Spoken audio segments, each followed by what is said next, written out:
오늘 하나님께서 우리에게 주신 은혜의 말씀은 사무엘하 11장 1절부터 5절까지의 말씀입니다.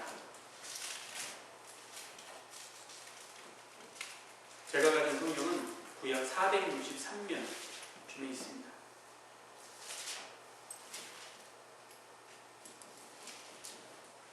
우리 찾으셨으면 다 같이 일어나셔서 우리 한 목소리로 합독하도록 하겠습니다. 그 해가 돌아와 왕들이 출전할 때가 되매 다윗이 요압과 그에게 있는 그의 부하들과 온 이스라엘 군대를 보내니 그들이 암몬 자손을 멸하고 랍바를 에워쌌고 다윗은 예루살렘에 그대로 있더라. 저녁 때에 다윗이 그의 침상에서 일어나 왕궁 옥상에서 거닐다가 그곳에서 보니 한 여인이 목욕을 하는데 심히 아름다워 보이는지라. 다윗이 사람을 보내 그 여인을 알아보게 하였더니 그가 아르되 그는 엘리암의 딸이요 헷 사람 우리아의 아내 밧세바가 아니니이까 하니 다윗이 전령을 보내어 그 여자를 자기에게로 데려오게 하고 그 여자가 그 부정함을 깨끗하게 하였으므로 더불어 동침하며 그 여자가 자기 집으로 돌아가니라. 그 여인이 임신하며 사람을 보내 다윗에게 말하여 이르되 내가 임신하였나이다 하니라. 아멘. 앉으시겠습니다. 하나님 아버지 감사합니다. 오늘도 예배 가운데 귀한 말씀 허락해 주신 것 감사합니다. 종의 인간적인 모든 모습들은 십자가 밑에 다 내려놓고 주의 보혈로 덮사오니 오직 이 시간 종을 통해서 선포되는 말씀이 하나님의 음성으로 들릴 수 있도록 역사하여 주시고 그러므로 그 음성 듣고 우리의 삶의 터전으로 돌아가 복된 주의 자녀다운 삶을 살아갈 수 있도록 역사하여 주옵소서. 감사드리고 예수님의 이름으로 기도합니다. 아멘. 힘들어 보입니까? 빚이 많은 사람들이 있죠. 혹시 여러분들은 빚이 없습니까? 좀 이게 글자는 다른데 제가 언젠가 이걸 좀 생각하면서 그런 생각을 했었어요. 우리 빚채자잖아요. 그러니까 믿는 사람들이 빚지고 사는 것도 이게 좀 점 하나 차이인데 뭐 님도 점 하나 찍으면 남이 되고 남도 점 하나 찍으면 님이 되는 그런 뭐 노래도 있잖아요. 근데 우리가 빚채자에서 산다는 거 참 이런 게 참 여러 가지가 있는 것 같아요. 그러니까 우리가 하나님의 자녀답게 빛의 자녀로 살기 위해서 필요한 게 뭐냐면 이 세상에 있는 그 죄악된 그 빚, 그 모든 것들을 다 해결해야 된다는 거죠. 그런데 빚에 대한 얘기를 제가 하는 이유가 뭐냐면 그 무담보 부채 33만 6,900달러 아마 이게 제가 5년 데이터인가 제가 그걸 본 것 같은데 담보 부채 101만 650달러를 빚진 개인이나 기업이 할 수 있는 게 있어요. 그렇게 빚이 있다 그러면 뭘 부를 수 있냐면 챕터 11을 부를 수 있다는 거예요. 그 챕터 11 잘 아시죠? 네, 안 해보셨으니까 모르는 게 더 낫죠. 저는 성경에 있는 챕터 11을 보다가 이 챕터 11을 제가 알게 됐어요. 이게 뭐냐면 미국에 있는 그 파산법입니다. 파산법에 있는데 예를 들어서 챕터 1부터 이렇게 쭉 있는데 챕터 7은 회생 가능성이 없는 파산에 대한 규제를 정한 게 챕터 7이고 챕터 30는 개인 파산 절차에 대해서 얘기하고 있는 것인데 이 챕터 11은 뭐냐면 그러니까 파산법, 미국 파산법의 이 챕터 11은 뭐냐면 회생 가능한 사람들 그리고 회생을 도울 수 있도록 해주는 그 파산법이 있는 것이 챕터 11이라는 거예요.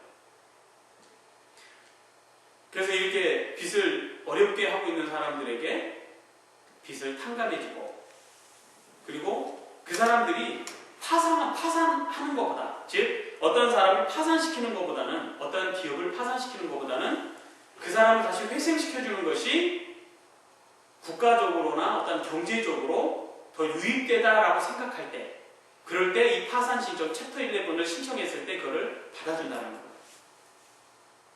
그래서 우리가 잘 알고 있는 그 유나이티드 항공이라든지 델타, 노스웨스트 항공사가 이 미국에 있는 챕터 11 이것을 통해서 다시 회생한 회사라고 이렇게 알려져 있죠.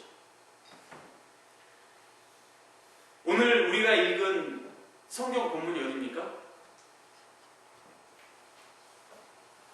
네. 여기도 바로 뭐예요? 사무엘하 챕터 11이에요. 이 챕터 11이라는 것을 성경에 보면 몇 개가 나오는데, 나라에서 파산하는 사람들이나 파산하는 기업을 다시 회생시켜주는 제도가 챕터 11인데, 이 다윗의 챕터 11도 이제 다윗이 파산하게 된 그 파산의 지경을 얘기해 주고 있어요. 성경에 이러한 얘기들이 많이 나와 있는데, 자, 한 가지 우리가 생각해 볼 건 뭐냐면, 자, 성경은 나를 위한 말씀이다. 맞죠? 맞습니까? 그래서 나를 위해서 다윗의 이런 아주 그냥 잊고 싶은 그 죄악된 일들까지도 성경은 낱낱하게 기록하고 있다는 거예요.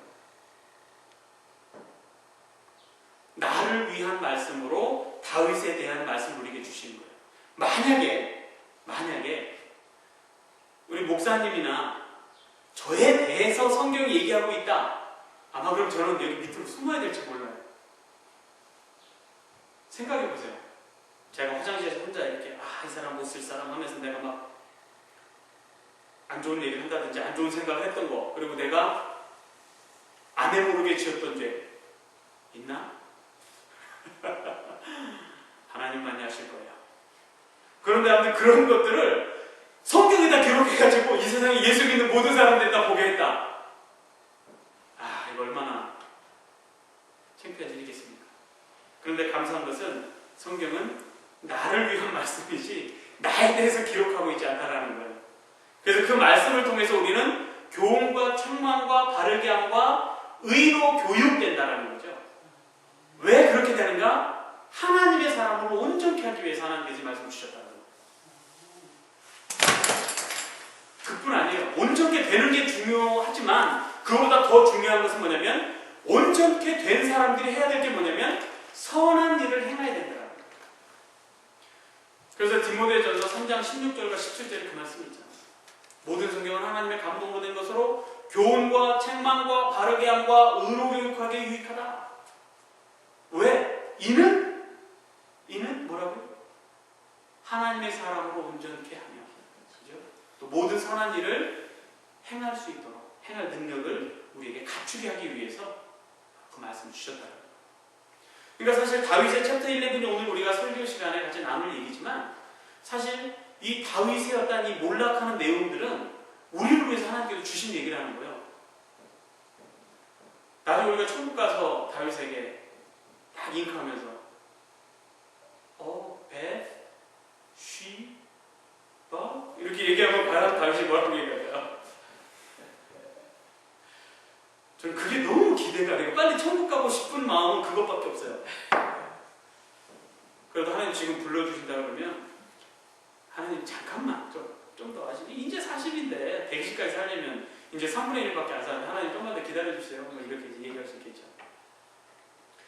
다윗이 소년 시절에 기름 부음을 받습니다. 그걸 이제 사무엘상 16장에 나오죠. 15장에 아말렉을 이렇게 다 처단하라고 했는데 사울이 자기가 좋은 것만 빼놨잖아요. 그 때문에 사울이 하나님께로부터 버림받고 16장에 이제 사무엘이 기름을 채워가지고 다윗에게 갑니다. 그런데 기름 부음 받은 걸로 끝난 게 아니에요. 기름 부음 받고 한참 후가 돼서 다윗은 왕위에 오르죠. 그리고 기름 부음 받은 다음에 소년 시절에 무슨 일을 해요 또? 이스라엘이 영웅이 되잖아요. 골리앗을 죽여요. 그리고 그걸로 끝나는 게 아니죠. 이제 사울 왕 옆에 가서 사울을 섬기게 되는데, 문제는 그 천만이요. 우리가 금요일날 같이 살펴봤죠. 이 천천히요 만만히요 그것 때문에 결국 도망자 신세가 되죠. 그러니까 기름 부음 받은 걸로 끝난 게 아니었어요. 하나님은 그를 거의 한 13년이라는 그 세월 동안 그를 훈련시킨다는 거죠. 그러면서 하나님 앞에 온전하게 세워갑니다. 그리고 이제 사울이 죽은 다음에 왕이 되죠. 그리고 왕이 된 후에 다윗은 승승장구합니다. 예루살렘을 그러니까는 예루살렘 지역뿐만이 아니라 이 가나안 지역, 그 이스라엘 모든 지역을 둘러싸고 있던 그 암몬, 모압, 에돔 이 모든 지역이라든지 그 주변에 있는 지역들을 다 점령하죠. 다 이깁니다. 그리고 오늘 본문에 딱 보면 뭐가 돼 있어요? 그 해가 돌아와서 누가 출전할 때가 됐다? 왕들이 출전할 때가 됐다라고 돼 있어요. 왕들이 출전할 때가 됐다라는 건 뭐예요? 전쟁 때 왕도 같이 나간다라는 거죠. 그런데 1절 마지막에 보면 뭐라고 돼 있어요? 다윗은 어디에 그대로 있어요? 예루살렘에 그대로 있었다. 다윗의 챕터 11, 지금 다윗은 파산하고 있는 겁니다. 파산의 시작이에요. 다윗과의 몰락은 바로 이 사무엘하 11장부터 시작됩니다. 왜 다윗이 그렇게 파산할 수밖에 없었는가? 그의 본분을 망각했기 때문에. 왕이 출전할 때가 되었음에도 불구하고 그는 나갔어요? 안 나갔어요? 안 나갔어요. 부하들마다 내보낸 거예요. 그러나 하나님은 다윗을 사용하시기로 작정하셨기 때문에 부하들만 보내도 전쟁의 승리를 허락하십니다. 근데 문제는 다윗에게 있는 거예요. 왕으로서 부하들과 함께 전쟁터에 나가야 됨에도 불구하고 나가지 않았다는 거죠. 왜? 이스라엘을 지키도록 하나님을 대신해서 이 땅에 세워진 왕이었기 때문에. 근데 자기는 나가지 않았어요. 자기의 본분을 망각했죠. 우리도 우리의 본분을 망각할 수 있어요. 근데 우리의 본분을 지키기 위해서 필요한 게 뭐냐면 하나님께 허락하신 성경의 본문을 지키면 돼요. 왕의 규례 중에 하지 말아야 될 거 3가지, 그리고 해야 될 거 1가지가 뭐였죠? 해야 될 거 1가지는 뭐예요? 하나님의 율법을 제사장 앞에서 복사본을 만들어서 늘 그것을 주야로 읽고 배우라고 했어요. 그러니까 하나님께서 허락하신 그 말씀, 율법의 그 본문을 지키지 않았기 때문에 다윗은 그의 본분을 망각해요. 그리고 그는 게을러졌습니다. 2절에 보니까 언제 일어나요? 다윗이 언제 일어나요? 저녁 때 일어나요. 저녁 때. 소년 시절에, 즉 아버지 이새가 다윗에게 심부름을 시키잖아요. 형들이 다 전쟁터에 나가 있어요. 블레셋과 전쟁터에. 그러니까 아버지가 궁금하니까 이것저것 싸주면서 야, 너 가서 형들이 어떻게 지내는지 소식을 나한테 전해달라. 그랬을 때 다윗은 저녁에 일어났어요? 아침 일찍 일어났어요? 아침 일찍 일어났어요. 그런데 지금 이 모습 속에 이 다윗의 챕터 11, 사무엘하 11장 여기에 나오는 다윗은 낮잠을 실컷, 이거는 그냥 잔 게예요. 퍼질러 잔 거예요. 그 전라도 사투리로 완전히 그냥 퍼질러 자버리고 퍼질러 자다가 이렇게 일하는데 저녁 때 일어나가지고 뭐 잠을 깨려고 했는데 밖에 나갔는데 목욕하는 여자를 본 거예요. 재밌는 거 아시죠? 그 영어 성경에 보면 이 바세바라는 이름이 B-A-T-H, 베스, 목욕하다. 그 다음에 he 말고 여자를 뭐라고 그래요? she, S-H-E. 이름이 그거예요. 베스, she. 그 다음에 이게 한국의 바 할 때 B-A. 그러니까 목욕하는 여자, 바세바라는 목욕만 하는 여자인지 모르죠. 근데 그걸 본 거예요. 게을러지는 것은 왜 그러냐면 자기의 사명을 잃었을 때, 자기의 사명을 까먹었을 때, 거룩함의 그 은밀한 대적, 거룩한 삶의 은밀한 대적, 게으름이라는 책을 쓴 그 김남준 목사님 그 책을 보니까 그분은 뭐라고 얘기하냐면 게으름은 목표 없이 사는 것이다. 그래서 저는 거기에 전적으로 동의해요. 어떻게 생각하세요?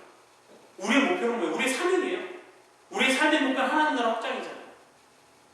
그러니까 다윗은 그거를 망각한 거예요. 그러니까 전쟁터에도 안 나가고 낮잠 실컷 푸질러 자다가 저녁에 일어나가지고 목욕한 여자 보고 그냥 봤으면 그걸로 끝나면 되지. 혼자 조용히. 그렇잖아요. 봤으면 그냥 혼자 조용히 아름답다 뭐 이렇게 하고 끝나면 되는데 후궁도 얼마나 많아요. 그래서 우리가 게으름을 우리 안에서도 그 게으름이 기지개를 피지 않도록 눌러야 돼요. 어떻게? 우리의 사명을 제약을 해야 된다는 거죠. 그래서 그는 눈으로 보고 이 안목의 정욕을 어떻게 해요? 못 이겼어요. 그래서 결국 육신의 정욕까지. 왜냐하면 사람들은 자기 눈으로 본 대로 판단합니다. 지금 사사기서의 주제가 뭐예요? 그때의 왕이 없으므로, 하나님이 계신데도 불구하고 왕이 없으므로 각각 자기 소견에 오른 대로 행했다라고 되어 있잖아요. 그 잔재를 갖고 있는 거예요. 더 재밌는 것은 하나님이 사무엘상 16장에서 사무엘에게 야 이제 내가 사울을 버렸으니까 기름을 채워서 이세네 집에 가서 내가 선택한 사람에게 기름을 부어라 그랬더니 사울도 두려워합니다. 누구를? 사울한테 죽을까. 그리고 이세 집에 딱 도착했을 때 사무엘도 자기 눈에 딱 볼 때 첫째 아들 보니까 용모가 준사하거든요. 우와! 하나님 바로 이 사람입니까? 그랬더니 하나님이 너 아직 정신 못 차리고 있네? 사람들은 왜 모르지만 나는 심령을 본다. 그들의 중심을 본다. 다윗의 중심에 하나님이 열정적으로 살아계셨을 때, 다윗이 하나님으로 말하면 그의 열정이 살아있을 때는 아침 일찍 일어나서 가서 그냥 큰 골리앗 장수한테도 큰 소리 뻥뻥 쳤던 게 다윗이에요. 그러나 그가 게을러지고 또 자기 안목의 정욕을 이기지 못하고 데려다가 육신의 정욕, 죄까지 짓고 맙니다. 그래서 우리가 중요한 건 뭐냐면 끝을 알아야 돼요. 죄의 삭은 사망이라는 걸 알아야죠. 눈으로 딱 봤어요. 귀로 딱 들었어요. 욕심난다 라고 했을 때 빨리 그 욕심이라는 단어를 지워버려야 돼요. 왜? 이 욕심이 우리 안에 잉태하면 뭐가 돼요? 죄를 낳는 거예요. 근데 그 죄가 장성하면 사망을 하거든요. 끝을 알아요. 끝을. 다니엘은 끝을 알았기 때문에 사자굴에 들어가는 걸 알면서도 모든 신하들이 다 시간만 되면 엎드려 절했지만 절하지 않잖아요. 천만인이 내 옆에 쓰러질지라도 나는 서 있는 거죠. 왜? 하나님의 이름. 이 육신의 정욕 때문에 나중에 문제가 일어납니다. 무엇보다도 하나님을 속였다는 거예요. 우리가 거짓말은 왜 한다고 했죠? 금요일에? 자기만 알고 있다고 착각한 거지. 자기의 이익을 위해서 하는 거예요. 그런데 하나님을 속인다라고 생각했는데 다윗이 하나님을 제대로 알지 못했던 거죠. 더 재밌는 사실은 사무엘하에 계속 읽어보면 나와요. 열왕기상 첫 번째 보면 계속 나와요. 어떤 일이 있냐면 지금 이 다윗이 밧세바가 임신했다는 소식을 듣고 누구를 죽이려고 해요? 밧세바의 남편이 우리아를 데려다가 자기 애가 아닌 것처럼 완전 범죄를 일으키려고 전쟁터에서 열심히 싸우고 있는 그 충신을 데려다가 너 아내랑 가서 시간 보내라. 아내에게 들어가라. 어찌 내가 나라를 위해서 싸우는 이 시간에 그럴 수 있겠습니까? 하고 오히려 성을 지키잖아요. 그러면 잘했다고 칭찬을 해야지. 그걸 전장터에 그냥 갖다 놓고 야 데려다 놓고 니네들 쏙 빠져? 이걸 누구한테 얘기해요? 요압 장군에게 지시해요. 그러면 다윗은 다른 모든 장군들이나 다른 사람들은 모를 수 있어요. 근데 누구는 알아요? 요압 장군은 알아요. 그러니까 요압은 다윗이 이러한 짓을 했던 걸 알아요, 몰라요? 알아요. 나중에 다윗이 죽은 후에 그래서 요압이 바로 누구예요? 아도니아하고 반역을 일으키는데 동원합니다. 우리가 뭔가 잘못된 일을 누구랑 속닥속닥하고 하잖아요. 둘만 아는 것 같지만 결국 그 사람이 언젠가는 나에게 의무가 된다. 바로 이 얘기예요. 그래서 우리가 성경을 잘 봐야 되는 거예요. 성경은 우리를 위한 말씀입니다. 눈 가리고 아무런 거죠. 근데 다윗이 얼마나 정말 죄악의 바닥까지 내려갔었냐면 선지자 나단이 와가지고 직접적으로는 얘기를 못하고 그 부자 집하고 가난한 집하고 양 뭐 이렇게 많은데 여기 한 마리 있는 거 그냥 데려다가 이렇게 먹어버렸는데 다윗이 뭐라고 해요? 이런 천하에 이런 당장에 잡아다가 그런 걸. 나단이 지금 뭐예요? 나 단단히 화났다는 거거든. 하나님 나단 선지자를 보내는 거는 나 단단히 화났다. 나단 선지자네. 그럴 때 거기 앞에서 큰 소리 치니까 나단 선지자가 바로 당신입니다. 그랬더니 그러고 이제 무릎에 한번 힘이 쫙 풀려가지고 이제 나는 죽었구나. 왜? 그런 거 다 아니까. 그 당신입니다라는 얘기를 듣는 순간에 다윗이 그동안에 제가 경험했던 하나님이 생각납니다. 그래서 회개하죠. 그런데 우리가 못을 뭐 벽에다 박았다 빼면 못 자국은 남지 않느냐 뭐 이런 얘기를 하는데 요즘에는 그 패칭해버리면 그 티가 안 나요. 그러니까 그게 그런 예화가 중요한 게 아니고 하나님은 분명히 우리의 죄에 대해서는 계산하신다는 거예요. 다윗이 회개했어요. 시편을 봐보세요. 얼마나 그냥 내 눈물이 흘러서 내 침상을 띄웁니다. 그런 거짓말이 어디 있어요? 눈물에 아무리 빼도 침상이 뜰 정도로는 흘리진 않잖아요. 그런데 그만큼 괴로웠다라는 거죠. 자기 뼈가 상할 정도로. 그럼에도 불구하고 하나님은 그 죄에 대한 징계를 하십니다. 저건 어떤 징계가 있어요? 아마 밧세바가 경상도 여자였으면 그랬을 거예요. 다윗이요, 당신이 우리아를 죽여가지고 하나님이 우리 아를 죽인 거 아닙니까? 말이 됩니까? 다윗이 우리아를 죽여가지고 다윗과 밧세바 사이에 난 우리 아를, 그 얼라를 하나님께서 데려가신 거예요. 근데 성경을 보니까 재밌는 게 있어요. 이 솔로몬이 낳기 전에 밧세바와 다윗의 그 죄의 결과로 난 아들은 이름도 없어요. 이름도 안 나와요. 그거 보셨어요? 이름도 안 나옵니다. 아이가 죽죠. 그리고 다윗의 딸이었던 다말이 이붓 오빠한테 강간을 합니다. 그것뿐이 아니죠. 아들 압살롬, 이 발음을 잘해야 되지만 욕 같잖아요. 근데 이 압살롬 그 아들이 다말을 강간했던 암논을 죽이고 도망가잖아요. 다윗에게 혼날까봐.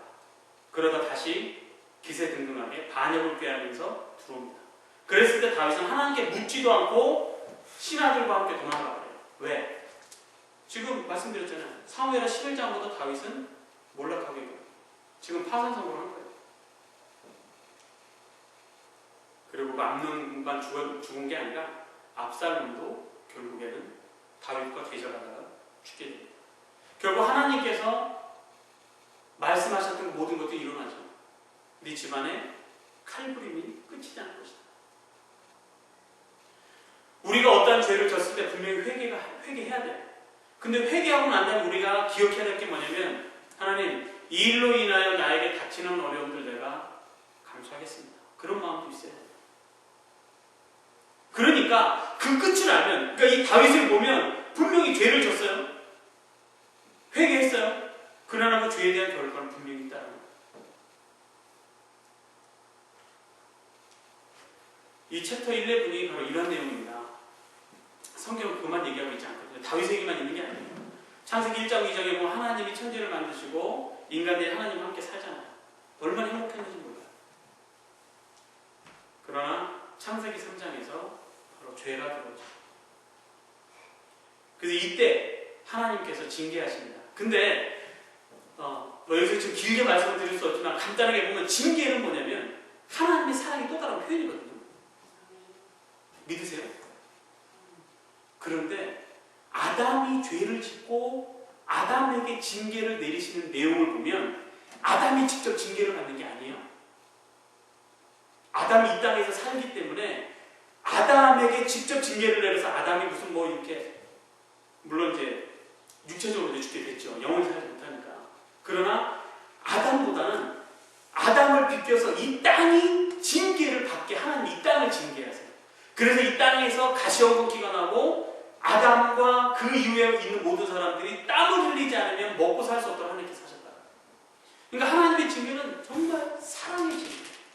사랑의 징계.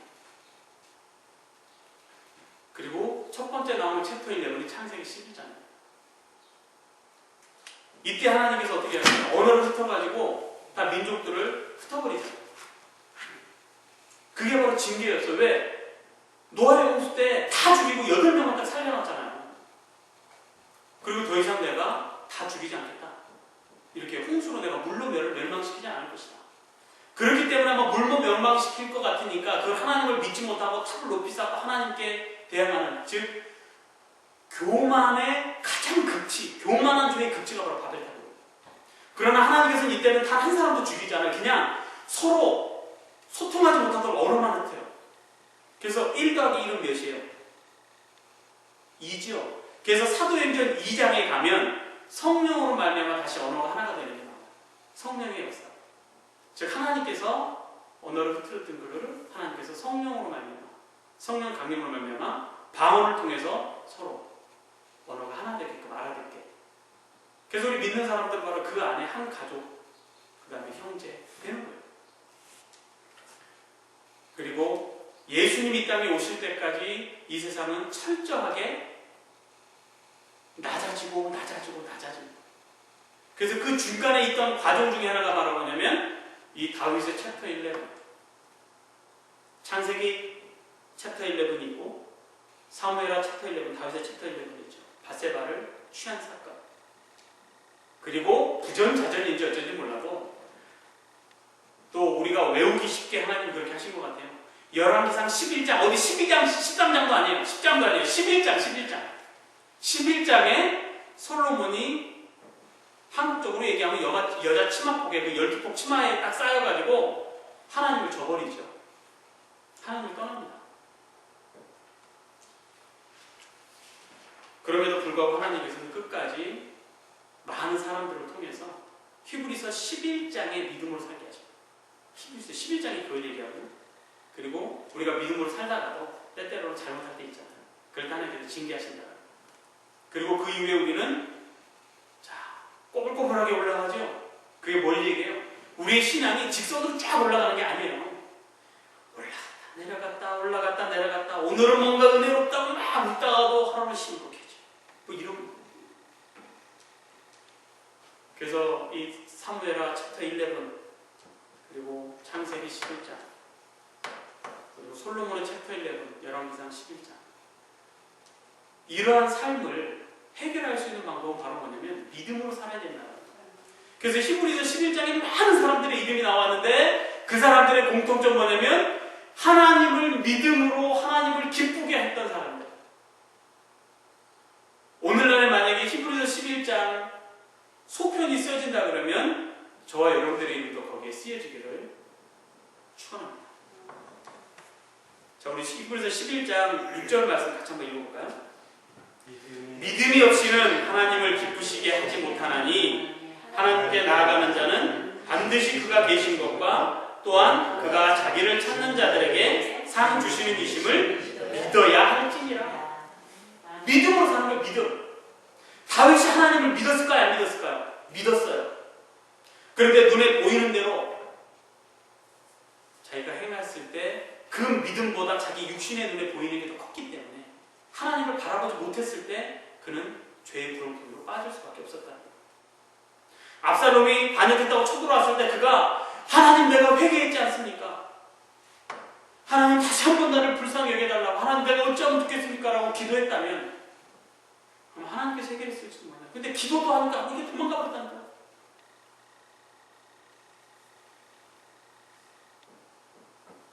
우리에게 믿음이 있다고 한다는 믿음이 있다는 것은 다른 게 아니에요. 하나님이 어떤 분인지를 아는 게 믿음입니다. 그 믿음의 반대말은 뭐예요? 하나님을 모르는 거? 그럼 하나님을 모르는 사람들이 하는 게 뭐예요? 근심, 걱정, 시기, 질투, 아무튼 안 좋은 거 다 갖고 있는 게 하나님 모르는 사람들이 하는 거죠. 그래서 사실 믿음의 반대말은 안 믿는다가 아니라 믿음의 반대말은 염려예요. 염려. 혹시 우리 마음속에 염려 있습니까? 그 염려 있으면 하나님 기쁘게 할 수가 없어요.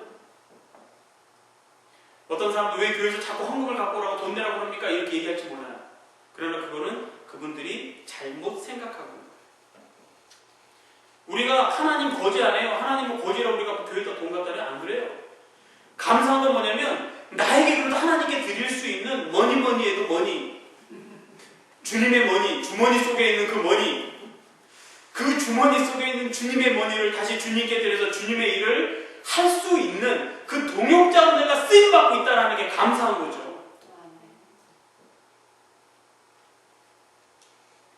그래서 우리가 믿음으로 살아야 되는데 사실 우리가 이 눈이, 이 귀가, 이 발이 이 땅에 붙어 있기 때문에 보이지 않는 하나님보다는 보이는 세상에 우리가 좀 치우칠 때가 많잖아요.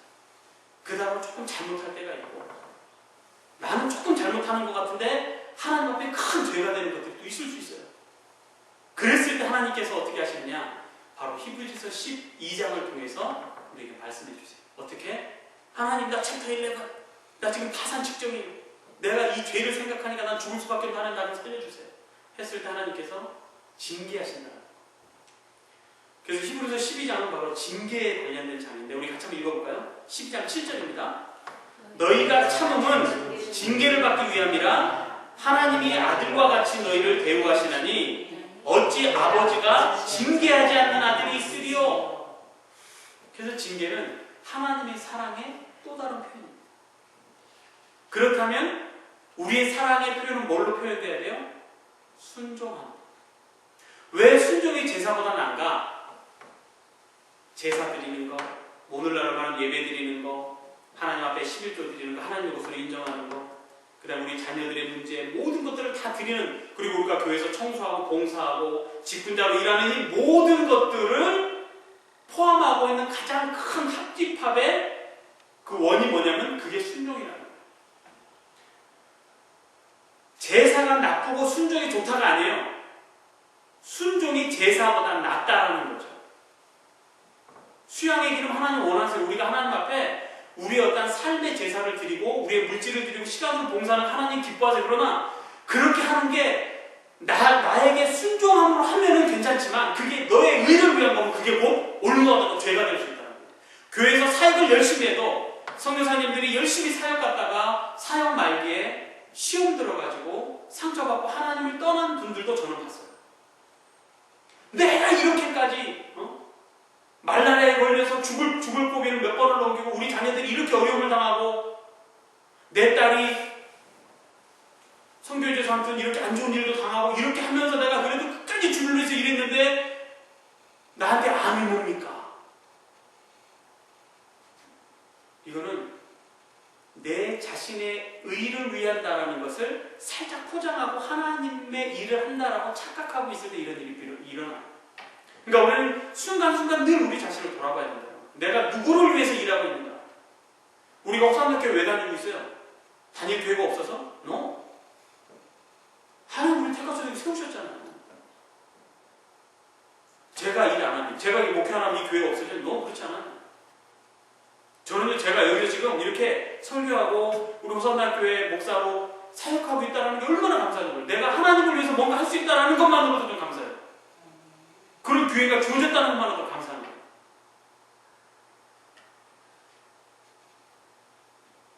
우리가 영적인 어두움이 있을 때 하나님께 빨리 나와야 돼요. 뭔가 내 눈에 보이는 것이 하나님보다 더 크게 보이려고 할 때 빨리 와야 돼요. 안경이 떼끼면 닦아야 되잖아요. 빨리 우리가 해야 돼요. 영적인 요리 세 가지만 함께 또 나눠보려고 하는데요. 뭐냐면 우리가 어려움이 있을 때 하나님은 우리가 11조 안 드린 것 때문에 차 빵꾸내가지고 차 교통사고 나게 해가지고 11조에 몇 배를 걷어가고 하나님 그런 짱돌이 아니에요. 하나님 절대 그런 분 아닙니다. 어떤 사람도 꼭 그렇게 생각하는데 하나님 그런 분 아니에요. 우리 생각을 자꾸 하나님을 생각하지 말자는 거예요. 그렇다고 11조 안 하면 안 되는 거고. 그러나 우리에게 분명히 어려움이 있고 힘든 일이 있을 수 있어요. 그런데 은혜는 뭐냐면 그럴 때마다 혹시 내가 무슨 잘못해서 내가 죄가 있어서 이런 일이 있는 게 아닌가라고 깨달으면 그게 은혜라는 거예요. 세상 사람 그걸 못 깨달고 마음대로 살잖아요. 그 깨달았고 우리가 하나님께 돌아올 수 있는 찬스가 주어집니다. 그런데 혹시 원치 않은 일이 일어나거나 어려운 일이 일어나거나 어떤 그 물질적으로 궁핍감이 있거나 육체적으로 아프거나 할 때 제일 문제가 될 게 뭐냐면 예수 이름으로 마귀를 대적하는 거예요. 내가 예수 그리스도 이름을 명하노니 지금 우리 가정에 물질적으로 어려움을 주고 있는 그 어둠의 손길들, 물꼬를 막고 있는 모든 사단의 영들을 예수 이름으로 명하노니 물러갈지어다. 나의 육체를 힘들게 하고 나를 아프게 하여서 내가 주의 일을 하는 것을 방해하는 자들은 예수 명하노니 물러갈지어다. 기도하는 거예요. 왜? 마귀를 대적하면 우리를 피하기 때문에. 그런데도 불구하고 똑같은 일이 계속 벌어져요. 그러면 빨리 기도해야 돼요. 어떻게? 성령의 도우심을 구하면서 혹시 내 안에 회개하지 못한 숨은 죄악들이 있나 없나 살펴봐야 돼요. 회개해야 되잖아요. 왜? 죄가 있으면 안 되거든요. 사람에게가 자기 보기에는 모두 깨끗할지라도 하나님은 우리의 심령을 보시기 때문에. 근데 우리의 심령도 우리가 모를 때가 있어요. 그렇기 때문에 성령 하나님의 도우심을 구해요. 하나님, 혹시 내 안에 내가 숨은 죄악이 있습니까? 기억나게 해주옵소서. 그러면서 묵상하다 보면 예전에 막 했던 거 이렇게 막 생각나고 그걸 다 일일이 고백하고 회개하는 거예요. 그런데도 뭔가 좀 계속 그 일이 일어난다. 그랬을 때는 빨리 찾아야 돼요. 하나님 아버지의 말씀에 내가 순종하지 못하고 있는 게 있지 않나.